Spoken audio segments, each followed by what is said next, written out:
ఈ నెల 5 నుంచి ప్రారంభం కానున్న అమరావతి 2వ విడత భూ సమీకరణ ప్రక్రియకు సంబంధించి అనుసరించాల్సిన విధానంపై మంత్రి నారాయణ గుంటూరు కలెక్టరేట్లో సమీక్ష నిర్వహించారు.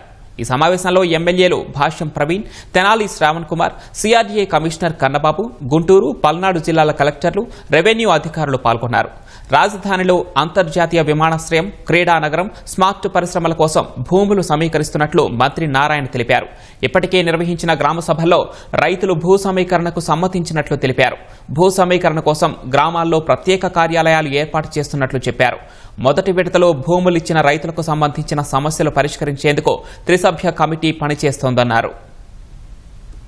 ఎకనామిక్ యాక్టివిటీ లేదే భూమిలో నిలవదనే ఉద్దేశంతో ముఖ్యమంత్రి గారికి ఉన్న అపార అనుభవంతో ఇక్కడ ఒక 2500 ఎకరాల్లో ఒక స్మార్ట్ ఇండస్ట్రీస్ ఈ యొక్క ఏదైతే ల్యాండ్ పుల్లింగ్ రైతులు ఇచ్చారో వాళ్ళ భూముల విలువ పెరగాలంటే ఖచ్చితంగా ఇచ్చేయాలని చెప్పడం, వాళ్ళలో ఎక్కువ మంది ల్యాండ్ అక్విజిషన్ కాదు ల్యాండ్ పుల్లింగ్కే పోతామని చెప్పడంతో డీటెయిల్గా డిస్కస్ చేసి ట్రాన్స్పరెంట్గా చేయండి, రైతు సోదరులతో మాట్లాడి చేయండి, వాళ్ళ సమస్యలు ఏదన్నా ఉంటే మా దృష్టికి తీస్తారండి, మేము కూడా వాళ్ళ యొక్క గ్రామాల్లో తిరుగుతాము, సమస్యలన్నిటి చర్చించి మా లెవెల్లో చేయగలిగినైతే మేము చేస్తాం, లేదంటే మళ్ళీ ముఖ్యమంత్రి గారి దృష్టికి తీసుకుపోయి వారి యొక్క అనుమతితో అథారిటీలో ఫైనలైజ్ చేస్తామని డిస్కస్ చేయడం జరిగింది.